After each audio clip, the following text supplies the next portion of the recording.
Betul. Oke. Bismillahirrahmanirrahim. Assalamualaikum warahmatullahi wabarakatuh. Alhamdulillahirabbil alamin. Hamdan syakirin, hamdan na'imin, hamdan yu'afi ni'mahu yukafi mazidah. Terima kasih adik-adik semua dan salam sehat dan salam semangat buat kita semua. Adik-adik yang saya banggakan, hari ini kita akan melanjutkan topik tentang dasar perancangan teknik industri, pertemuan kedua. Mungkin adik-adik kemarin sudah mengetahui apa tujuan dari mata kuliah ini dan apa yang menjadi landasan pokok dalam mata kuliah ini. Saya akan coba review sebentar ya dari pertemuan kita kemarin ya, apa yang menjadi pembahasan dalam mata kuliah ini. Baik. Kemarin kita sudah membahas tentang apa yang disebut dengan teknik perancangan, gitu ya. Jadi teknik perancangan itu adalah rekayasa penerapan ilmu yang bisa kita artikan bahwa ada sebuah proses yang menciptakan atau membuat objek baru. Apa yang kita buat yaitu adalah sebuah produk. Produk apa yang kita buat ya, yang kemarin sudah saya jelaskan bahwa produk itu adalah apa yang sudah kita gunakan dan apa yang sudah kita sentuh itu adalah sebuah produk. Saat adik-adik menggunakan pakaian, ya pakaian itu adalah produk. Di saat adik-adik menggunakan kendaraan atau motor atau mobil, ya motor dan mobil itu adalah produk. Begitu ya kira-kira ya. Nah, perancangan itu merupakan hasil akhir dari sebuah proses kreatif. Baik itu berwujud sebuah rencana, proposal, atau objek nyata. Ya. Kemudian kemarin kita lihat bahwa ada 8 siklus dalam sebuah perancangan yang umumnya orang-orang itu lakukan dalam sebuah proses perancangan, ya. Dan apabila adik-adik mempunyai metode dan model lain, ya dipersilakan begitu ya. Kalau ini saya menggunakan bukunya Ulrich ya. Ulrich itu siapa? Ulrich itu adalah dosen teknik mesin dari MIT ya. Jadi kita tahu bahwa untuk teknologi memang punya university yang cukup baik ya, yang menjadi patokan dalam riset teknikal itu banyak dilakukan oleh MIT ya. Nah, 8 step tersebut ya kita awali bagaimana mengidentifikasi kebutuhan dan masalah. Itu yang pertama. Terus yang kedua adalah appreciate the need or problem ya, kita cari tahu apa kebutuhannya, apa masalah. Kemudian yang ketiga, bagaimana kita mendevelop ya, possible solution, itu yang baik. Kemudian yang keempat, pilih the best possible solution ya. Kemudian yang kelima, konstruk sebuah prototype. Keenam adalah test and evaluation the solution. Kemudian yang ketujuh adalah bagaimana kita mengkomunikasikan solusi tersebut. Yang kedelapan adalah bagaimana kita meredesign. Nah, 8 langkah itulah yang menjadi topik dan bahasan yang akan kita lakukan ke 1 semester ke depan, begitu ya. Pak, kalau dirasa pada saat kita mengkonstruk sebuah prototipe ya dan itu salah, kita harus bagaimana, Pak? Gitu. Ya, kita lihat kembali kesalahan tersebut. Apakah kesalahan tersebut dari bagaimana kita meriset sebuah kebutuhan dan sebuah permasalahan, atau kita salah dalam mendevelop sebuah solusi. Nah, itu ya. Begitu kira-kira. Jadi nanti jangan sungkan-sungkan untuk kembali lagi ke step ketiga, step kedua, atau step yang pertama malah. Nah, itu nggak jadi masalah. Baik. Ini ya, kita pertemuan pertama, kemudian kita lanjutkan ke ini ya. Jadi desain produk itu sebenarnya ya langkah-langkah yang awam orang kerjakan ya untuk mencapai dari desain menuju ke produk jadi itu yang pertama diawali dari konsep ya. Konsep itu nanti akan menyentuh bagaimana tujuan produk tersebut, bagaimana rumusan dari sebuah produk tersebut, dan bagaimana latar belakang pembentuk sebuah produk tersebut ya. Jadi cukup dinafikan kalau produk itu tidak punya tujuan. Tidak ada ya, bahkan tidak ada menurut saya. Produk dibuat tanpa tujuan, itu tidak ada. Semua hal itu ada karena ada tujuannya, begitu ya. Nah, diawali dengan konsep. What the concept? Ya. Konsep itu adalah pemikiran awal bagaimana kita merancang sebuah produk tersebut sehingga mempunyai tujuan dan fungsi yang baik, ya. Tujuan yang fungsi dan yang baik. Begitu ya, adik-adik ya. Oke, kita lanjutkan. Kemudian berikutnya apa lagi? Kemudian berikutnya adalah sketsa, ya. Sketsa itu pasti semua akan melakukan yang namanya sketsa atau freehand, ya. Atau ore-orean lah bahasanya itu ya. Ore-orean. Namanya ore-orean nggak mesti harus bagus ya. Karena tujuan dari sketsa itu adalah bagaimana kita merupakan sebuah dimensi dan kontur, ya, atau mungkin bahasa orang awamnya adalah bagaimana kita merupakan sebuah geometri dari konsep awal produk yang ingin kita bangun, ya. Nah, Pak, kalau sudah ahli itu bagaimana, Pak? Apakah tetap harus menggunakan sketsa? Wah, wajib ya menggunakan sketsa, ya. Entah metodenya atau alatnya menggunakan pensil atau menggunakan stylus begitu ya, atau menggunakan perangkat elektronik yang lain, itu terserah gitu ya. Tapi tujuannya adalah bagaimana merupakan sebuah geometri yang ada di dalam pikiran kita, ya. Itu. Kemudian langkah berikutnya gambar kerja, ya. Gambar kerja itu apa ya? Kemarin kita sudah bahas ya bahwa gambar itu ada dua dimensi dan ada tiga dimensi. Dua dimensi kita melihat dari sisi XY, ya, arah X dan arah Y. Kemudian kalau tiga dimensi berarti kita melihat dari tiga sisi, sudut X, sudut Y, dan sudut Z, ya. Begitu ya, begitu kira-kira. Nah, nanti setelah kita membuat gambar kerja itu gambar yang seperti apa, Pak? Yang kemarin yang saya bilang, ya, gambar kerja itu harus mengandung informasi teknikal yang baik, gambar kerja itu harus mampu didokumentasikan, ya. Gambar kerja itu harus bisa merepresentasikan dari sebuah produk yang kita rancang, gitu ya. Itu gambar kerja. Pak, kalau gambar kerja pakai standar sendiri bisa nggak? Ya boleh saja sih, Dek. Sesuka adiknya, ya. Tapi pertanyaannya, apakah orang lain mengerti dengan gambar kerja yang adik bikin? Begitu ya. Untuk itulah dibuat yang namanya Satuan International Standard Organization tentang mechanical drawing, ya. Itu ada aturannya. Aturannya itu memuat apa?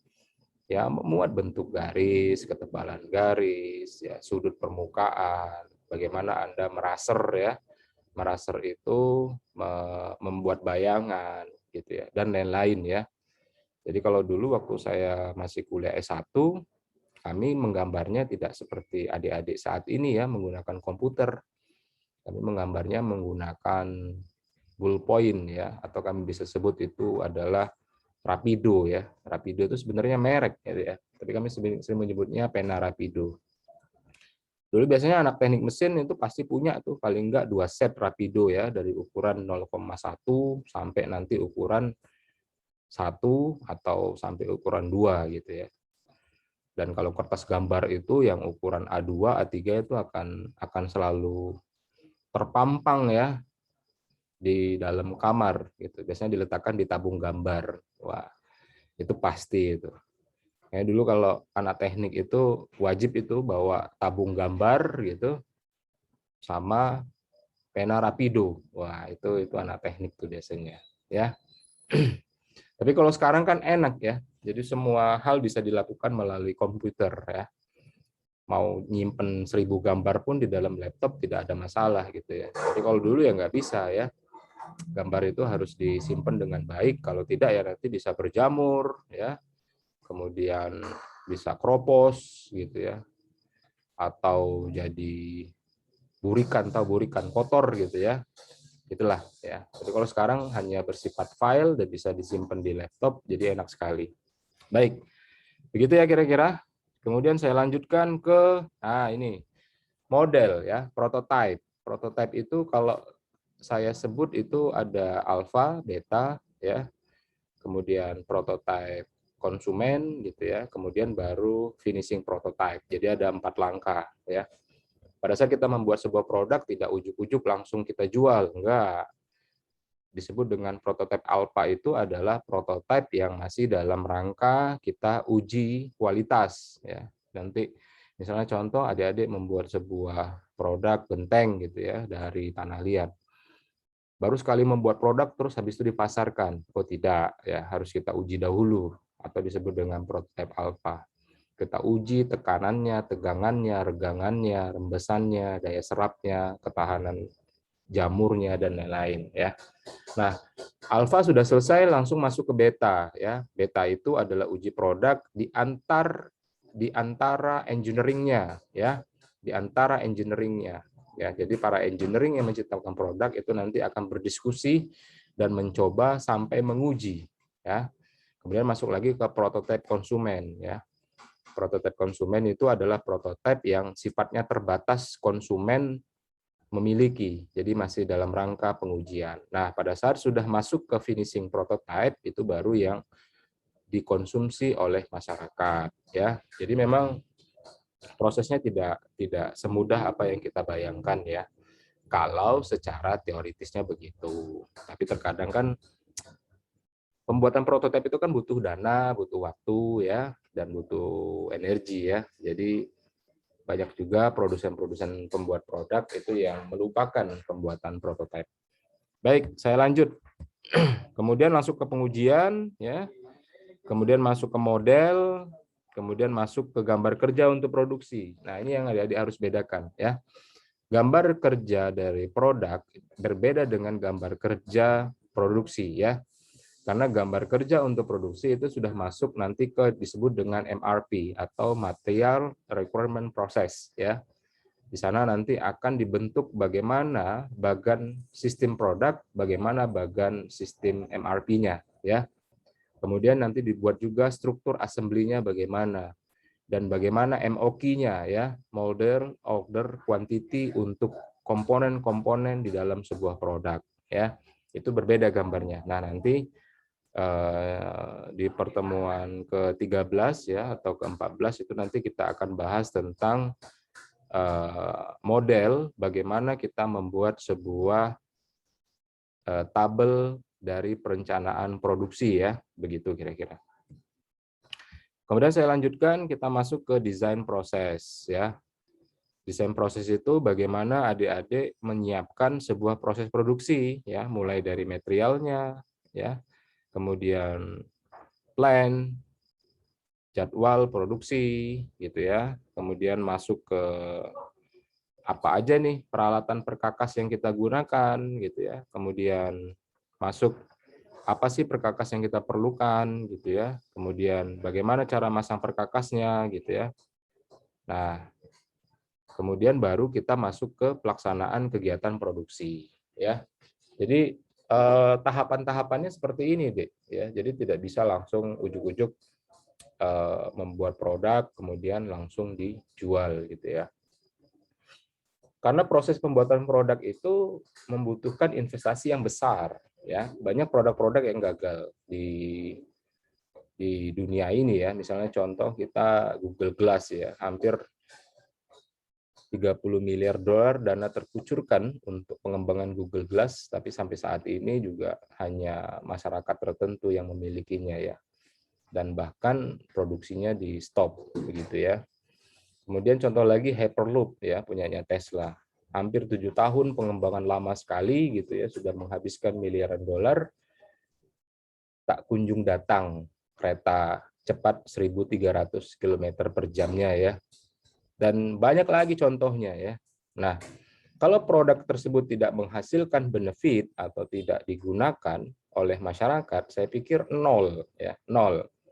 Terserah kamu mau bilang bahwa teknologinya tinggi segala macam, tapi kalau masyarakat tidak menyukai dan tidak ada benefit secara materi, saya pikir itu adalah nol ya, begitu ya. Atau bahasa sederhananya, lu bikin produk bagus-bagus tapi nggak bisa dijual, percuma ya, begitu. Karena tujuan kita membuat produk itu memakmurkan masyarakat, memudahkan masyarakat, terus yang ketiga ada benefit yang masuk ke dalam kita. Pak, tapi kan pengalaman, ya pengalaman kan bisa ke hal yang lain ya, tidak perlu merugikan dan banyak mengeluarkan uang ya. Oke, baik, begitu ya adik-adik semua. Kemudian kita lanjutkan ke Sebentar. Ini masuk ke pengukuran ya. Ya, ini ya, masuk ke pengukuran. Nah, jadi memang pengukuran itu adalah bagian dari salah satu keterampilan yang digunakan untuk menggambar teknik ya. Kemudian memahami jenis-jenis alat ukur serta mampu memilih dan menggunakan alat ukur yang sesuai. Ini secara khusus. Nah, jadi pengukuran itu adalah bagaimana kita menentukan sebuah besaran, sebuah dimensi, or capacity yang biasanya terhadap suatu standar atau suatu pengukuran tertentu. Ingat bahwa pengukuran itu mempunyai standar ya. Negara-negara lokal pun itu mempunyai standar ukuran ya. Misalnya contoh Indonesia, kita mempunyai standar nasional Indonesia, kemudian Jepang kita mempunyai JIS ya, Japan International Standard, bahkan perusahaan-perusahaan sekelas Yamaha, Suzuki dia punya kode standarnya sendiri ya. Misalnya contoh SIG, Suzuki Index Standard gitu ya, atau yang lain-lain. Kalau di negara kebanyakan ya atau internasional itu biasanya menggunakan kalau Indonesia banyak kan menggunakan ASTM ya, American Standard Testing Mechanical ya, atau juga menggunakan ISO International Standard Organization untuk hal pengukuran. Kemudian apa sih besaran ya? Jadi yang perlu adik pahami pada saat adik melihat sesuatu yang bisa dihitung, yang bisa diukur dan memiliki nilai dan satuan, itulah yang disebut dengan besaran ya.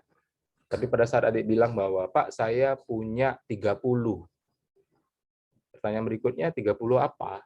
Satuannya apa? 30 rupiah kah? 30 biji kah? 30 ekor kah? 30 pieces kah? 30 lembar kah? Atau yang lain ya.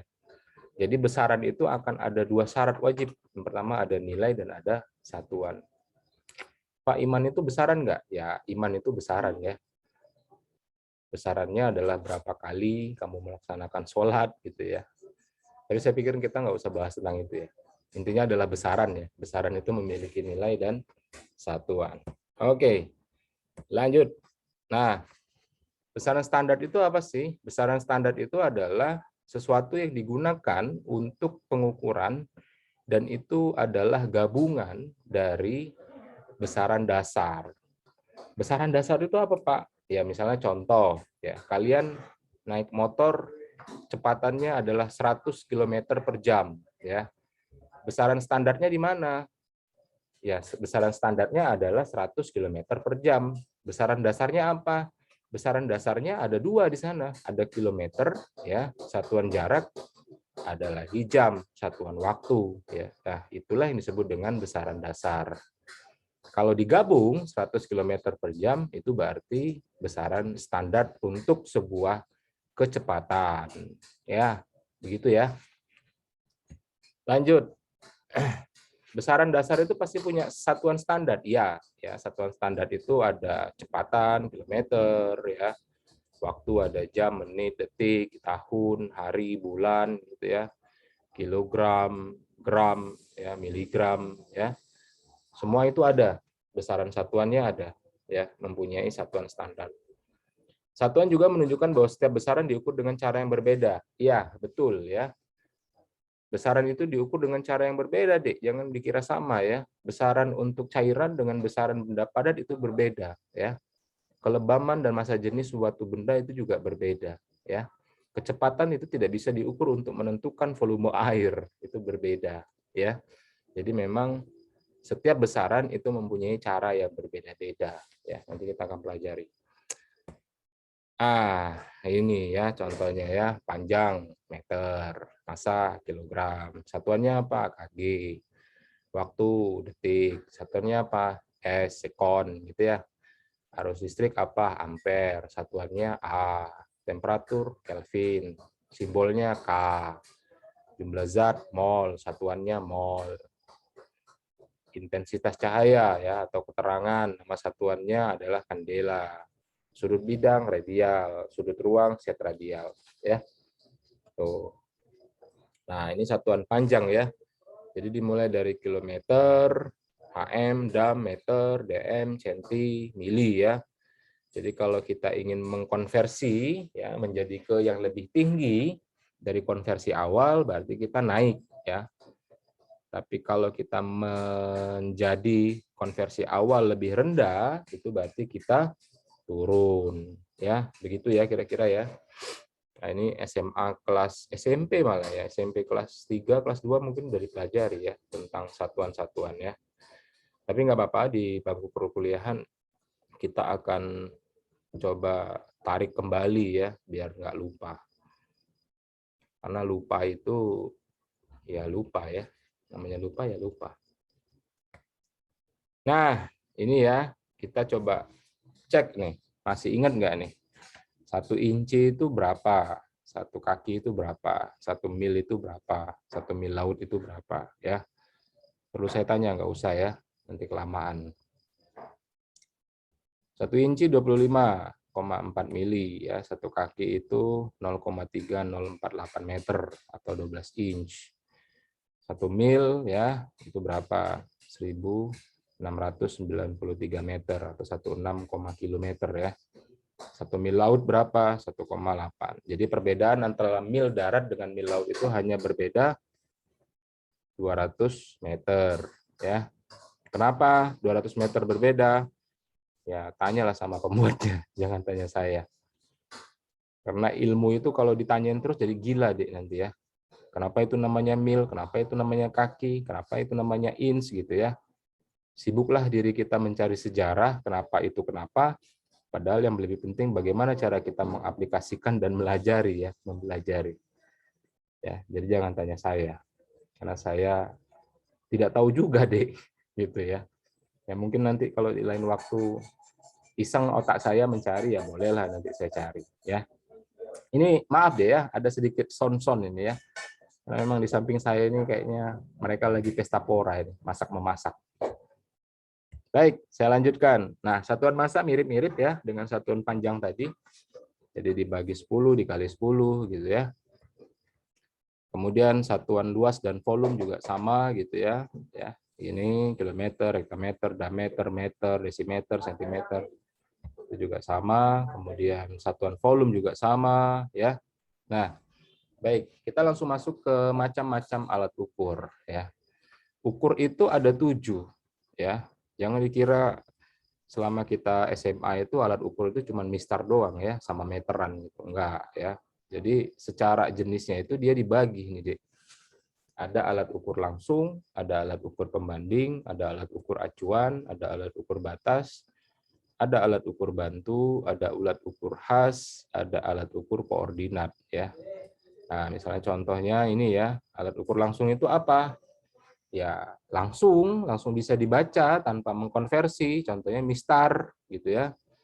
Adik-adik letakkan sebuah mistar di pinggir meja, kemudian adik-adik lihat angkanya berapa, yaitu alat ukur langsung ya. Kemudian alat ukur banding itu apa? Ya, kita bandingkan saja ya.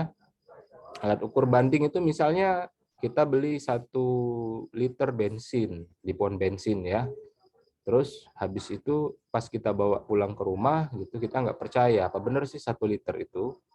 Nah, kemudian nanti kita cari tuh ya bejana ukur ya yang dari plastik itu toh kayak kayak kayak cangkir ya yang besar gitu bejana ukur. Nah, kemudian kita masukkan cairan tersebut ke dalam bejana ukur. Apakah benar itu 1 liter gitu ya? Kalau dia menunjukkan 1000 ml berarti ukuran di pom bensin tersebut pas gitu ya. Ya bejana ukur itu adalah alat pembanding. Nah, ada lagi satu alat ukur yang keren di negara kita ya. Sebutannya itu keren-keren. Setengah kaki, sedengkul gitu ya, sepaha, setelapak tangan gitu ya, sejengkal gitu, macam-macam. Jadi kalau ditanya kemarin waktu banjir di Jakarta itu kira-kira dalamnya seberapa? Ya paling semata kaki Pak gitu. Nah, itu. Dan itu ada di Indonesia. Keren itu ya. Atau selutut Pak, selutut orang dewasa. Wah, orang dewasa itu kan umurnya dari berapa, Dik? Nggak tahu ya, penetapan orang dewasa, orang tua itu sama orang remaja itu di umur berapa nggak paham. Alat ukur acuan. Nah, ini ya, sebagai acuan bersama alat ukur pembanding ya. Biasanya digunakan untuk tera-tera industri atau ukuran-ukuran yang berkaitan dengan kebutuhan banyak. Misalnya contoh, kapasitas tangki, kapasitas cairan oli ya, kemudian tahu timbangan di pasar ya, atau yang lain-lainnya. Nah, ini kan dia punya alat ukur acuan. Acuannya dari mana? Ya, acuannya dari pemerintah, begitu ya, yang membuat regulasi alat ukur acuan. Departemen apa yang membuat? Ya, Departemen Perdagangan ya, Desperindak. Kalau sekarang ditambah KOP ya, Desperindak KOP, Dinas Perindustrian dan Perdagangan Koperasi. Jadi koperasi masuk ke situ tuh. 4 adalah alat ukur batas. Nah, ini alat ukur batas ini sebenarnya alat ukur yang untuk memeriksa toleransi. Ya. Ingat kemarin bahwa toleransi itu adalah ukuran yang ditolerir, ya, tolerir,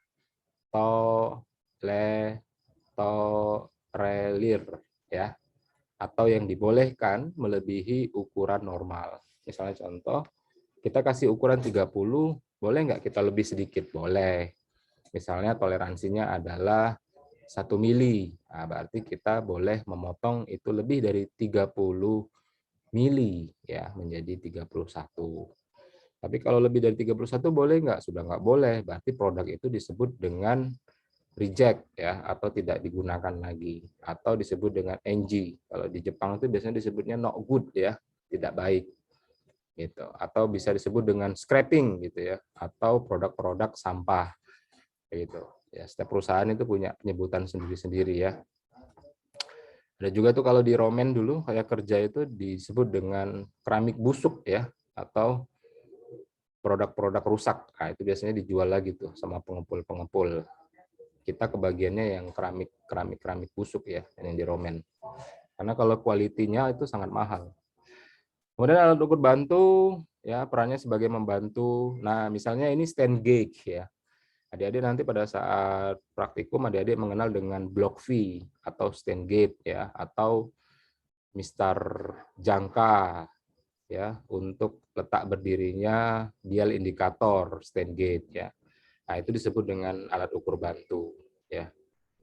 Kemudian alat ukur khas spesifik. Nah, ini juga misalnya contoh kalau di mechanical engineering itu ada alat ukur untuk mengukur kekasaran, alat ukur mengukur ketebalan dari sebuah gigi pinion di putaran gear ya, atau alat ukur untuk mengukur sebuah dimensi kebulatan dari sebuah besi pejal ya, itu khas ya. Misalnya contoh triobor, dial indikator, magnet trial atau UTM, itu juga semua disebut dengan alat ukur khas. Jarang orang gunakan.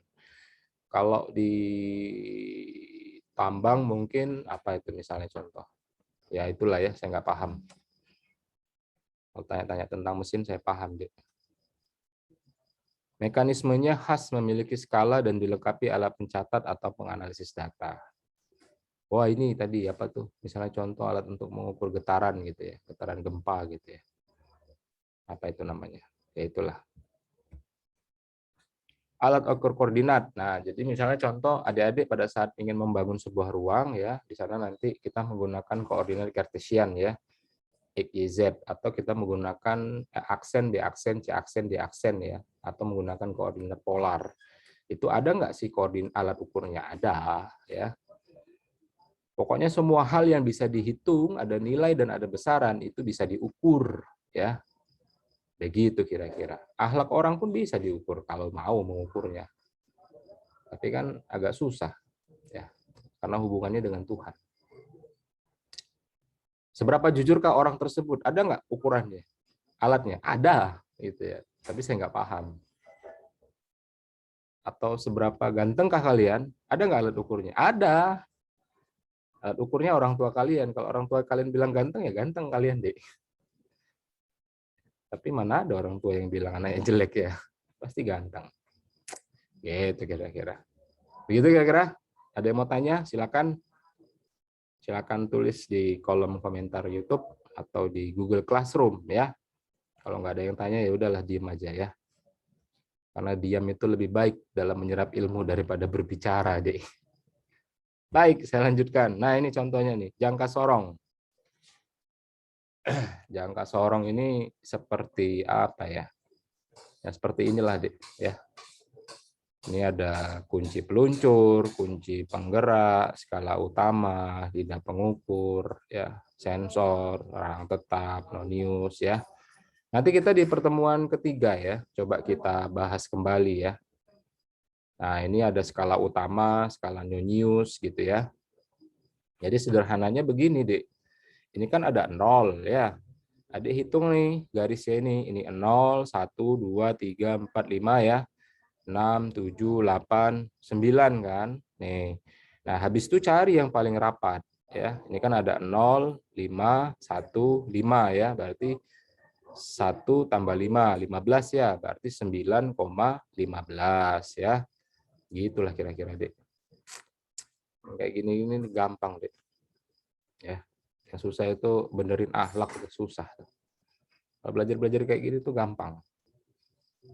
Nih, lanjutin ya. Nah, ini. Berapakah ukuran di atas? Kita ingat, ini ada angka 7. Kita hitung aja nih kan. Ini 7, ini 7,5, ini 8. Berarti satu garis ini mewakili berapa? Berarti mewakili 0,05. Ya toh? Ya, 7. 0,05. 7,010 gitu ya. Terus ya sampai 8. Nah, ini berapa ini? Ini 1, 2, 3, 4. Berarti 81, berapa nih? Cari yang paling dekat, lurus banget ya. 81, nah di sini ya yang paling dekat ya. Berarti 81,2 ya. 81,2 milimeter ya. Terus nih, ini ada 4, 5, 6, 7, 8 ya. Berarti 48,5 nih ya.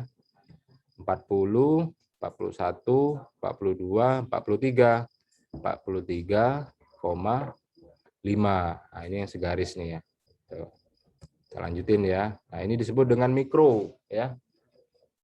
Jangka sorong itu tidak terlalu detail seperti mikrometer. Dari namanya jelas ya, mikro. Mikro itu menduduki level pengukuran tingkat berapa, Dek? Tingkat ketiga ya. Mikro itu setelah di bawahnya mili ya. Di bawahnya mili. Di atasnya mili apa? Senti. Di atas senti apa? Meter ya. Nah, paling bawah sekali apa? Ya, paling bawah sekali apa ya? Ya tinggal dicari aja mau pangkat berapa ya. Misalnya 1 pangkat min 10, 1 pangkat min 20 gitu ya. Jadi 1 mili dipecah gitu ya. Sampai tingkatan atom. Wah, yes lah. Nggak usah ngomongin itu ya, ribet. Bagiannya apa? Banyak ya. Ada outer sleeve, Richard stopper, thimble, inner sleeve, spindle, anvil ya, dan lain-lain. Nah, cara bacanya gimana? Nah, ini ya saya tunjukin ya. Cara bacanya sederhana. Nih, Ade lihat dulu yang paling kiri. Ini ada 0, 1, 2, 3, 4, 5, 6, 7, 8, 9, 10. Ya, 10. Nah, udah nyampe ke 11 belum? Udah nyampe ke 10,5 belum? Belum kan? Nah, 10. Berarti apa? Berarti ini 10,40 mili. Tuh, ya. 10,40 mili. Gitu. Terus yang bawahnya bagaimana? Nih, Adik lihat nih ya, 0. Hitung nih ya, 1, 2, 3, 4, 5, 6, 7, 8. Udah lewat setengah belum? Sudah nih kan? Berarti berapa? 85 ya, koma. Nah, cari yang garis lurus nih ya. Mana nih garis lurus nih? Nah, di sini nih ya, 58, koma ditambah 5 ditambah 19 berarti 85,19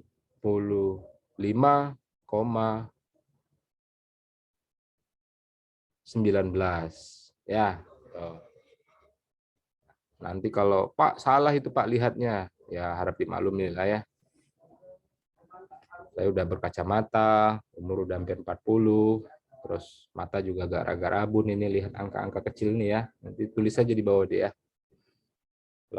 Kalau berani dan saya sempat ya kirim aja lewat WA. Pak, itu tuh angkanya 80, Pak, gitu. Oh ya, nggak apa-apa. Pak, itu tuh angkanya 60, nggak apa-apa. Silakan aja. Oke. Nah, ini nih yang lebih keren nih ya. Nggak usah pusing-pusing ngukur itu pakai digital gitu ya. Ini mereknya Mito Toyo, harganya 7 juta, Dek. Kemarin saya baru beliin di Lab Terpadu, Mito Toyo. 7,00 ya, 7 juta. Nggak ada kurang, nggak ada lebih. Ya, jadi enak nih ya, tinggal masukin bendanya di ujung ini, kemudian lihat angkanya berapa, 0,45. Oh, sudah rampung gitu ya. Selesai. Cepet kan? Nah, ini dial indikator. Nah, ini lebih teliti lagi deh ya. Ini biasanya untuk mengukur kebulatan dari sebuah benda ya. Cara menggunakannya bagaimana, Pak? Ya, satu putaran dial ini berputar itu berarti sama dengan 1 mili ya. Kalau dia 3 kali berputar berarti itu dia 3 mili. Begitu ya. Kalau yang bawah ini apa? Ini disebut dengan stand gauge atau magnetic toll holder ya. Jadi untuk letak dial indikator. Nah, ini ada high gauge ya. High gauge ini biasanya untuk benda-benda yang tinggi. Benda-benda yang tinggi ya. Kemudian ada Fuller gauge ya. Fuller gauge ini biasanya untuk yang mikron ya. Nah, ini biasanya digunakan kalau para teknisi montir-montir motor, montir-montir mobil ini untuk mengukur kerenggangan klep dari ruang bakar ya, atau mengukur kerenggangan keramik di busi ya, busi motor ya. Tuh. Nah, ini. Nah, ini jadi tugas ya. Ini tolong dibuat ya, Dek ya. Ya nggak perlu lah ya saya bikin tugas di Google Classroom ya. Ya kalian ukur-ukur sendirilah nanti ya. Nanti di pertemuan ketiga saya tanyain ya. Ingat loh ini, besok saya tanya random ya. 3 cowok dan 3 cewek ya. Kalau ukurannya salah gitu, ya nggak apa-apa sih. Namanya juga belajar kan. Baik, kita lanjutkan. Nah ini juga ya, tolong ya. Jadi adik punya berapa tugas ini ya? Punya 6 tugas ya untuk mengukur ini ya. Lihat ya nanti ya. Bikin ya. Nanti video saya di stop di bagian ini terus ada screenshot ya. Tapi kalian jangan berjemaah bikinnya deh ya. Satu bikin jemaah lainnya nyontek gitu ya. Jangan. Itu nggak ada pembelajaran. Itu pembelajaran ahli penipuan ya. Jangan. Pembelajaran ahli penipuan itu nggak ada di WI deh. Ya. Belajar ya belajar gitu ya. Salah ya nggak apa-apa. Salah lagi Pak, nggak apa-apa gitu. Salah lagi yang ketiga, nggak apa-apa juga. Salah terus ya nggak apa-apa gitu ya. Namanya juga belajar. Nah, ini juga ya. Ya, berarti 7. Wah, ini nih. Ini udah sentuh angka 5 atau belum ini? Ya, cek lah ya nanti ya. Pertemuan ketiga saya tanyain, beneran deh ya. Apalagi yang nggak mau buka video. Wah, itu biasanya saya kejar tuh. Amin, amin, mana amin? Wah, ya. Pak, yang nggak buka video ditanyain. Kalau yang buka video nggak ditanyain, Pak ya. Wah, itu lebih ditanyain. Ya, jangan harap kali bisa lolos ya. Kan kemarin kan banyak tuh tanya kan, Pak kapan nih kuliah kedua? Kapan kuliah kedua gitu ya. Sampai email saya mungkin ada 20 itu di email tanya kapan kuliah kedua. Untung saya nggak kasih nomor handphone, jadi mereka nggak berani lewat WA ya. Nah ini saya kasih tugas gitu ya. 7 tugas. Nggak boleh contekan ya. Kalau contekan juga nggak apa-apa lah sana. Dosa-dosa kalian deh ya. Nah ini lagi nih ya. Ini mikrometer. Kok mikrometer? Iya mikrometer ya. 8 ya. Berapakah angka A dan berapakah angka ini? Saya tanyain lo ini besok, lihat ya. Strike. Nah, ini juga nih ya, yang kecil meruncil ini. Saya tanyain juga, 9 tugas kalian berarti ya. Tolong dicari berapa jawabannya ya. 6 orang akan saya tanyain, 3 perempuan dan 3 laki-laki. terutama yang tidak buka video, lebih terutama lagi yang buka video. Ya. Berarti boleh nggak masuk, Pak? Boleh, gitu. Kalian diberi kesempatan untuk 3 kali nggak masuk, gitu. Ya. Nah, nih kita masuk ke sini ya. Sebentar, ini udah berapa menit ini? Saya ngoceh-ngoceh sendiri nih.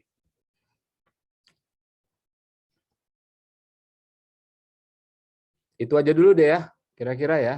Nanti kita lanjutin besok di sifat umum, terus apa itu occurrence, apa itu deviasi ya, apa itu ketidaktelitian gitu ya. Bagaimana kalau ngukur diameter dalam, bagaimana ngukur sudut gitu ya.